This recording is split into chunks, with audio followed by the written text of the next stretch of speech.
नमस्कार, मैं सचिन कुमार। स्वागत है आपका उत्तराखंड लाइव में। शुरू कर लेते हैं अभी के हेडलाइंस से। सीएम धामी ने अधिकारियों के साथ बैठक में दिए ऑल वेदर चारधाम यात्रा शुरू करने और यात्रियों को GMVN गेस्ट हाउस में रूम लेने पर 10% छूट देने के निर्देश।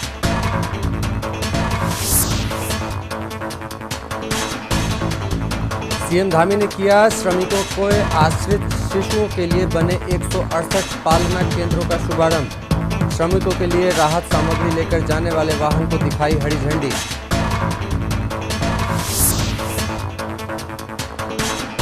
देश के 40 प्रमुख पर्यटन स्थलों की सूची में शामिल हुआ ऋषिकेश। धामी ने जताया पीएम का आभार। कहा, ऋषिकेश में कराया जाएगा अत्याधुनिक राफ्टिंग बेस स्टेशन का निर्माण।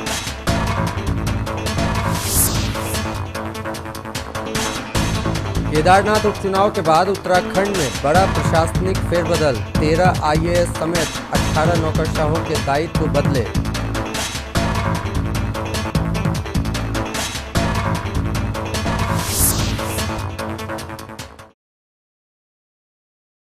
खबरें विस्तार से। उत्तराखंड में मौजूद चारधाम के कपाट नवंबर महीने में शीतकाल के लिए बंद हो चुके हैं। ऐसे में धामी सरकार शीतकालीन चारधाम यात्रा को बढ़ावा देने पर जोर दे रही है, ताकि श्रद्धालु यमुनोत्री, गंगोत्री, केदारनाथ और बद्रीनाथ धाम के शीतकालीन प्रवास स्थलों का दर्शन कर सकें। इससे न सिर्फ प्रदेश में शीतकालीन यात्रा को प्रमोट किया जा सकेगा, बल्कि इससे स्थानीय लोगों को भी शीतकाल के दौरान रोजगार मिलेगा। शीतकालीन चारधाम यात्रा को लेकर मुख्यमंत्री पुष्कर सिंह धामी ने शासन के उच्च अधिकारियों के साथ बैठक की। देहरादून शासकीय आवास पर हुई उच्च अधिकारियों के साथ बैठक के दौरान मुख्यमंत्री पुष्कर सिंह धामी ने अधिकारियों को निर्देश दिए कि यमुनोत्री, गंगोत्री, केदारनाथ और बद्रीनाथ धाम के शीतकालीन प्रवास स्थलों के लिए यात्रा शुरू करें, साथ ही इसका व्यापक प्रचार प्रसार किया जाए। उन्होंने कहा कि इन शीतकालीन प्रवास स्थलों पर आने वाले तीर्थयात्री और पर्यटक गढ़वाल मंडल विकास निगम के गेस्ट हाउस में रुकते हैं तो उन्हें किराए में 10% की छूट देने की व्यवस्था की जाए, ताकि तीर्थयात्रियों और पर्यटकों को प्रोत्साहित किया जा सके। इसके साथ ही बैठक के दौरान सीएम धामी ने रजतोत्सव सशक्त उत्तराखंड योजना की अल्पकालिक और दीर्घकालिक योजनाओं की भी समीक्षा की। साथ ही योजनाओं को समय पर धरातल पर उतारने के निर्देश दिए।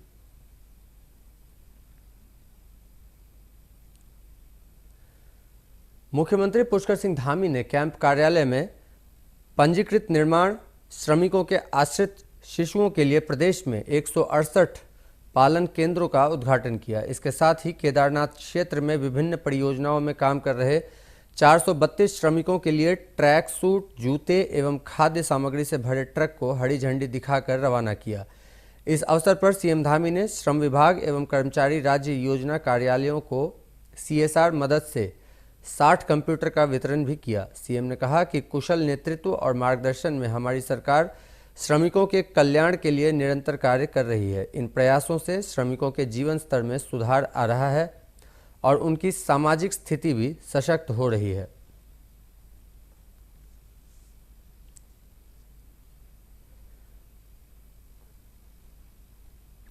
देश के पर्यटन क्षेत्र को बढ़ावा देने और इसे विश्व स्तरीय बनाने के उद्देश्य से योग नगरी ऋषिकेश को देश के 40 प्रमुख पर्यटन स्थलों की सूची में शामिल किया गया है। मुख्यमंत्री पुष्कर सिंह धामी ने इसके लिए प्रधानमंत्री नरेंद्र मोदी और केंद्रीय पर्यटन एवं संस्कृति मंत्री गजेंद्र सिंह शेखावत का आभार व्यक्त किया है। मुख्यमंत्री ने कहा कि इस योजना के तहत ऋषिकेश में 100 करोड़ रुपए की लागत से अत्याधुनिक राफ्टिंग बेस स्टेशन का निर्माण किया जाएगा।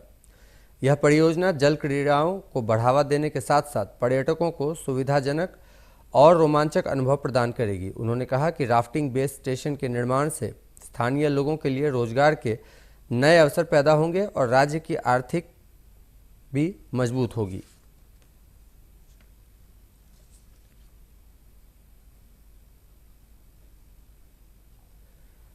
केदारनाथ उपचुनाव के बाद संभावित माने जा रहे प्रशासनिक फेरबदल के तहत शासन ने 13 IAS, 3 PCS समेत 18 नौकरशाहों के दायित्वों में बदलाव कर दिया है।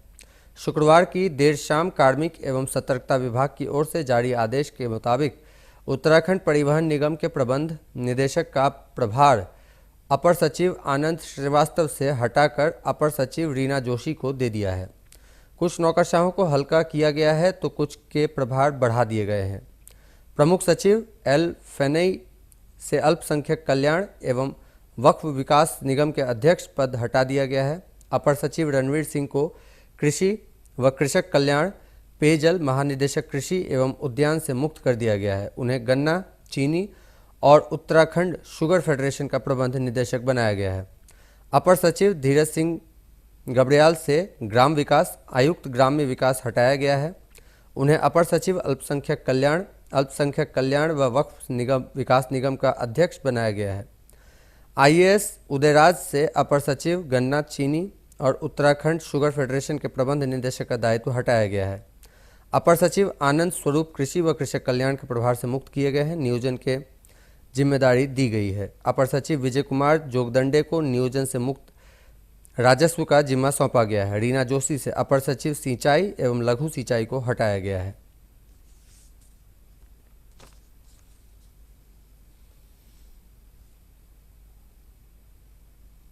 उत्तराखंड बीजेपी निकाय चुनाव की तैयारी में जुट गई है। बहुत जल्द निकाय चुनाव के मद्देनजर सभी जिलों के प्रभारी भी घोषित कर दिए जाएंगे। भाजपा प्रदेश अध्यक्ष महेंद्र भट्ट का कहना है कि निकाय चुनाव को लेकर भाजपा पूरी तरीके से तैयार है और प्रदेश के सभी नगर निगम को जीतने के लिए तैयार है। हालांकि प्रत्याशियों के चयन को लेकर सभी जिलों से फीडबैक लिया जाएगा, उसी आधार पर प्रत्याशी चयन होगा। दावेदारों को लेकर भाजपा पहले ही सभी जिलों से फीडबैक ले चुकी है। ये माना जा रहा है कि जनवरी दूसरे सप्ताह तक प्रदेश में निकाय चुनाव संपन्न हो जाएंगे। निकाय चुनाव के लिए हमारी गतिविधियां प्रारंभ हो चुकी हैं। बहुत जल्दी निकाय चुनाव होने जा रहा है और मैं कह सकता हूं कि भारतीय जनता पार्टी द्वारा फिर इस चुनाव में भी हम सारे नगर निगम जीतने के लिए हमारी कोर टोली की बैठक आज हम बहुत जल्दी प्रभारी घोषित करने वाले हैं और हम इस प्रक्रिया को आगे बढ़ाएंगे। मुख्यमंत्री पुष्कर सिंह धामी ने शीत लहरी के बचाव हेतु अलाव जलाए जाने व कंबल वितरण के लिए हर वर्ष की तरह इस वर्ष भी प्रदेश के समस्त जनपदों में से 12 जनपदों को 10-10 लाख रुपए और पौड़ी गढ़वाल को 15 लाख यानी कुल 1 करोड़ 35 लाख रुपए की स्वीकृति प्रदान की है। मुख्यमंत्री द्वारा जनपद पिथौरागढ़ के राजकीय औद्योगिक प्रशिक्षण संस्थान अस्कोट का नाम शहीद नायक सैनिक खुशहाल सिंह अधिकारी के नाम पर रखे जाने की भी स्वीकृति प्रदान की गई है।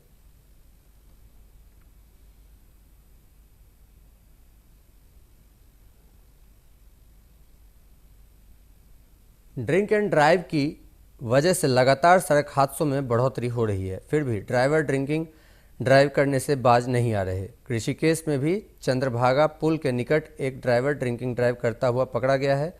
पूछताछ में ड्राइवर नशे में इतना धुत मिला कि वह अपना नाम पता भी ठीक से नहीं बता पाया। गनीमत रही कि सही समय पर ट्रैफिक पुलिस ने ट्रक को रोककर ड्राइवर को गिरफ्तार कर लिया, नहीं तो बड़ा हादसा हो सकता था। ट्रैफिक इंचार्ज अनवर खान ने बताया कि ड्राइवर का नाम संदीप कुमार निवासी गाजियाबाद है। ड्राइवर के साथ हेल्पर भी नशे में धुत पकड़ा गया है। पूछताछ में ड्राइवर अपना लाइसेंस भी नहीं दिखा सका। पुलिस ने ट्रक को कब्जे में लेकर सीज कर दिया है और ड्राइवर को मुकदमा दर्ज करने के बाद गिरफ्तार किया है। ट्रैफिक इंचार्ज के मुताबिक पूछताछ में ड्राइवर और हेल्पर ने सुबह नाश्ते में शराब पीने की बात पुलिस को बताई है। मौके पर मौजूद लोगों ने बताया कि ड्राइवर ट्रक को लहराते हुए चला रहा था। शक होने पर ट्रैफिक पुलिस को जानकारी दी गई, जिसके बाद पुलिस ने ट्रक को चंद्रभागा पुल पर चेकिंग के लिए रोक लिया।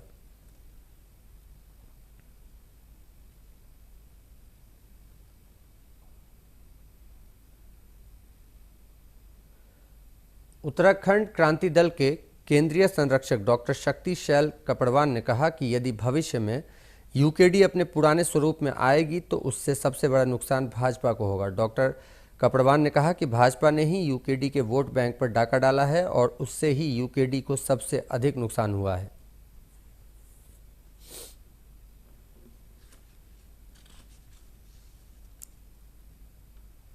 कारण कि जब 1990 में हम लोगों ने चुनाव लड़ा था तो भारतीय जनता पार्टी के उम्मीदवार 1000 से नीचे थे और हमारे उम्मीदवार जो थे 10-10, 15-15 हज़ार वोट ले गए थे।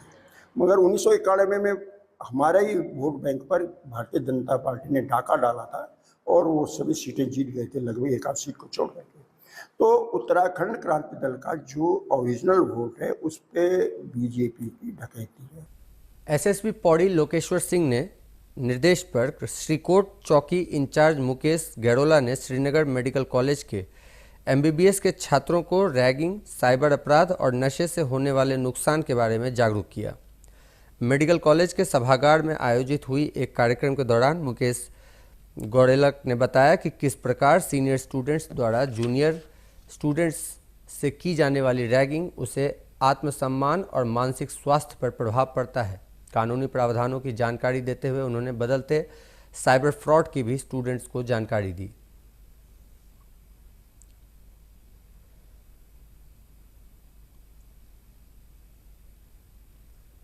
नशे के खिलाफ गदरपुर विधायक अरविंद पांडे ने पदयात्रा निकाली। ये पदयात्रा ग्राम माजरा शिला से शुरू की गई और इसका समापन सेकेनिया रोड से गदरपुर मेन मार्केट स्थित सनातन धर्म मंदिर के समक्ष किया गया। विधायक अरविंद पांडे के नेतृत्व में हजारों की संख्या में लोग पदयात्रा में शामिल हुए व नशे के खिलाफ नारेबाजी की पदयात्रा में पहुंचे। पूर्व सांसद बलराज पासी ने नशे के खिलाफ लोगों को जागरूक होने की अपील की। इस दौरान विधायक अरविंद पांडे ने कहा कि क्षेत्र का युवा वर्ग नशे का आदी होते जा रहा है, घर बर्बाद हो रहे हैं, परिवारों में आए दिन लड़ाई झगड़े हो रहे हैं, कई बड़ी बड़ी घटना हो चुकी है, वहाँ सब नशेड़ियों के द्वारा किया जा रहा है।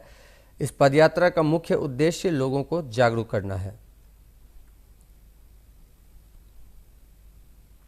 सही मोटिवेशन ना मिलने की वजह से कई बच्चे हमारे दिशाहीन हो जा रहे हैं, जो नशे में लिप्त होकर अपना जीवन खत्म कर ले रहे हैं।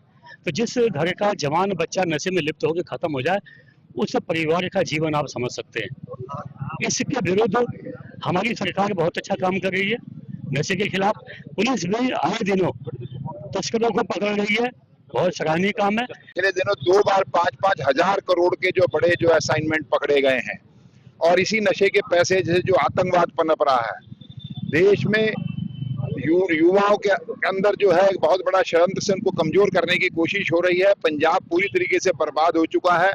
उत्तराखंड में भी जो है षड्यंत्र हो रहा है, अंतर्राष्ट्रीय सीमाओं से नशा भेजने की कोशिश हो रही है। रुद्रपुर कोतवाली क्षेत्र की पाम ग्रीन कॉलोनी में एंटी ह्यूमन ट्रैफिकिंग यूनिट ने पुलिस के साथ संयुक्त रूप से कार्रवाई करते हुए देह व्यापार का भंडाफोड़ किया है। इस दौरान पुलिस ने मकान से महिला समेत 2 लोगों को हिरासत में लिया, जबकि एक महिला का रेस्क्यू किया गया। पुलिस के मुताबिक सूचना मिली कि काशीपुर रोड स्थित पालम ग्रीन कॉलोनी में एक घर में देह व्यापार का धंधा चल रहा है।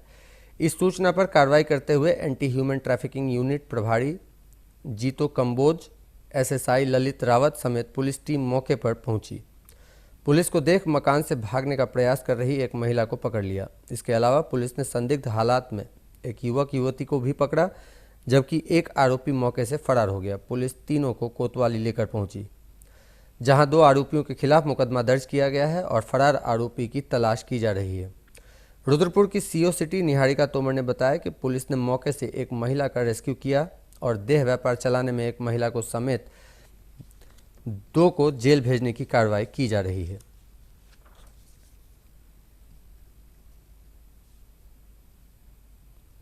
रैकेट पकड़ा गया और वहाँ पे गिरफ्तारियाँ की गई। ये जो घर था, ये नूरी खान एक महिला है, उसका एक घर था पाम ग्रीन में, जो इसकी उम्र करीब 30 वर्ष है।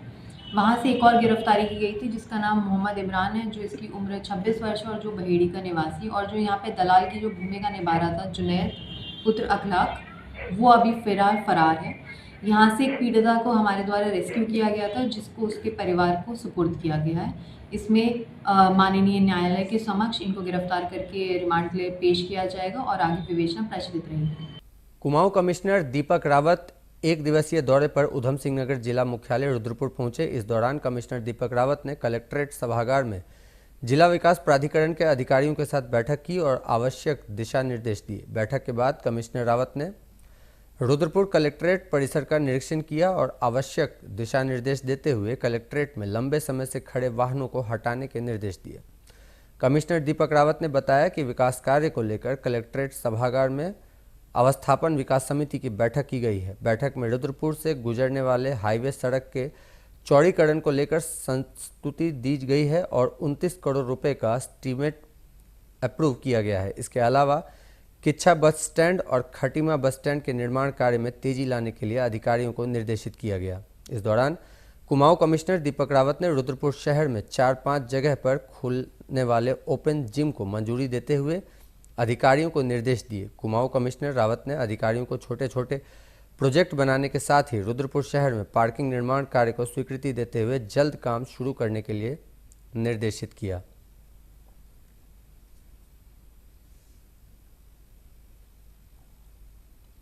देखिए, ये अवस्थापना विकास समिति प्राधिकरण के अंतर्गत होती है, जिसमें कि अवस्थापना के कार्य होते हैं, उनकी समीक्षा, उनका अनुमोदन। तो आज जो कोई बड़े प्रोजेक्ट सैंक्शन हुए हैं, एक तो रुद्रपुर में जो हाईवे गुजरता है, जो वर्तमान में जिसकी चौड़ाई बहुत कम है और जैम लगता रहता है, इसकी वाइडनिंग को लेके एक एस्टिमेट पीडब्ल्यूडी से बनाया गया था, लगभग 29 करोड़ का है, तो उसको हमने अप्रूवल दिया है। इसके अलावा आपका किच्छा में जो हमारा एसबीटी है और खटीमा में है, इसमें कुछ कामों का वेरिएशन था। अब पूर्व में कुछ कीमत थी, किसी कारणवश हल्की फुल्की बढ़ गई है, उसको स्वीकृति मिली है। और शहर में 4-5 जगहों पे ओपन जिम्स को स्वीकृति दी गई है, पेडेस्ट्रियन पाथवे को स्वीकृति दी गई है, और नगर निगम एक पार्किंग बनाना चाहता है जहाँ पे आपका वेंडिंग जोन बना है, उसको स्वीकृति दी गई है।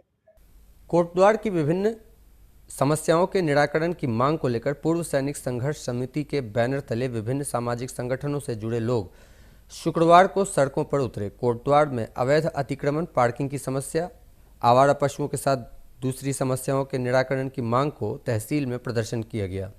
इस दौरान प्रदर्शनकारियों ने स्थानीय प्रशासन पर अनदेखी का आरोप लगाते हुए भविष्य में अपना आंदोलन तेज करने की चेतावनी दी।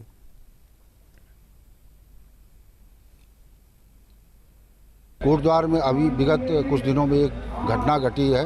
हमारे जो पर्वतीय क्षेत्र के लोग हैं, उनके साथ जो अन्याय किया जा रहा है, लगातार आने जाने की बड़ी समस्या कोटद्वार में बनी हुई है। वाहनों को कहां से निकालें, कहां पार्किंग की कोई व्यवस्था नहीं। मवेशी भी आवारा घूम रहे हैं। सांडों की इतनी तादाद यहाँ बढ़ गई, मैं देख रहा हूँ कि बहुत बुरी स्थिति है। और लगभग कई संगठनों से मैं जुड़ा हुआ हूँ और हर संगठन के माध्यम से विगत 2 वर्षों से लगातार शासन प्रशासन के खिलाफ आवाज़ उठाई जा रही, लेकिन इनके कानों में जूं नहीं रेंग रही। हल्द्वानी में प्रशासन और पुलिस ने शहर में संचालित ई रिक्शा यूनियन के पदाधिकारी से वार्ता करते हुए उनको सख्त लहजे में चेतावनी दी है कि 1 दिसंबर से कोई भी ई रिक्शा स्टेट हाईवे और नेशनल हाईवे में नहीं चलेगा। इसके अलावा सभी ई रिक्शा स्वामियों को अपने सत्यापन करने आवश्यक होंगे। साथ ही प्रशासन द्वारा निर्धारित की गई वर्दी भी पहननी होगी। इसके अलावा सभी ई रिक्शा स्वामियों को निर्देश दिए गए हैं कि वह समय पर सत्यापन करेंगे और 1 दिसंबर से नियमित संगत चलेंगे, अन्यथा प्रशासन रोजाना चेकिंग अभियान चलाकर ताबड़तोड़ कार्रवाई करेगा। और हमारे ट्रैफिक के अधिकारियों के द्वारा और ई रिक्शा के जो यूनियन के पदाधिकारी हैं और जो ई रिक्शा चला रहे हैं, उनके द्वारा प्रतिभाग किया गया। इसमें ये उनको निर्देशित किया गया है कि वो नेशनल हाईवे, हमारा Nainital road, Rampur road, Bareilly road और कालाडूंगी रोड पर वो प्रतिबंधित किया गया है उनको, वहाँ पर ई रिक्शा नहीं चल सकते हैं। इसके अलावा इनको 7 दिन का टाइम दिया गया है, 1 सप्ताह का, जिसमें ये टीआई साहब के पास अपना एड्रेस, जिनका वेरिफिकेशन हो चुका है 500 ई रिक्शा वालों का, वो अपने वेरिफिकेशन के साथ अपना एड्रेस नोट कराएंगे और उस एड्रेस के अनुसार जो रूट पास में पड़ेगा उस ई रिक्शा चालक को वहाँ का रूट दिया जाएगा। ये 7 दिन में ये लोग हमें पूरी अपनी रिपोर्ट दे देंगे। उसके बाद टीआई साहब हमारे सामने रिपोर्ट प्रस्तुत करेंगे। उस रिपोर्ट के आधार पर फिर हम सारे अधिकारियों के साथ बैठ के मीटिंग करेंगे। हल्द्वानी में फूलचौड़ स्थित कांता बैंक हॉल के बाहर शादी समारोह से लौट रहे 3 युवकों पर आईटीआई गैंग के सदस्यों ने जानलेवा हमला कर दिया। घटना 25 नवंबर की रात करीब 11:30 की है। पीड़ितों में शैलेंद्र बिष्ट, करण बिष्ट और उनके साथी शामिल हैं। प्रत्यक्षदर्शियों के अनुसार शैलेंद्र बिष्ट को आईटीआई गैंग के करण नेगी, योगेश कार्की, मनोज नेगी, बादल नेगी, रोहित कार्की और उनके अन्य साथियों ने घेर लिया और मारपीट शुरू कर दी। जब शैलेंद्र के साथियों ने बीच बचाव करने की कोशिश की तो हमलावरों ने उन्हें भी कड़े और पत्थरों से गंभीर रूप से घायल कर दिया। घटना में शैलेंद्र और करण बिष्ट के सिर में गंभीर चोटें आई हैं। शैलेंद्र को 30 टाँके लगे हैं, जबकि करण बिष्ट के सिर पर 4 टाँके आए हैं। पीड़ितों को स्थानीय लोगों की मदद से बचाया गया और तुरंत शोभन सिंह जीना बेस अस्पताल में भर्ती कराया गया। पीड़ित ने पुलिस में शिकायत की है और आरोपियों पर सख्त कार्रवाई की मांग की है। पीड़ितों ने बताया कि आरोपियों से उन्हें जान माल का खतरा है। एसपी सिटी प्रकाश चंद्र ने बताया पुलिस ने मामले की जांच शुरू कर दी है और उचित कार्रवाई की जाएगी। इस तरह का मामला संज्ञान में तो आया है, लेकिन अभी तक कोई शिकायत हमें मिली नहीं है और पुलिस इस पर निसंदेह कार्रवाई करेगी जैसी शिकायत मिलती है। ये थी अब तक की सारी बड़ी खबरें। मिलते हैं अगले बुलेटिन में, तब तक के लिए नमस्कार।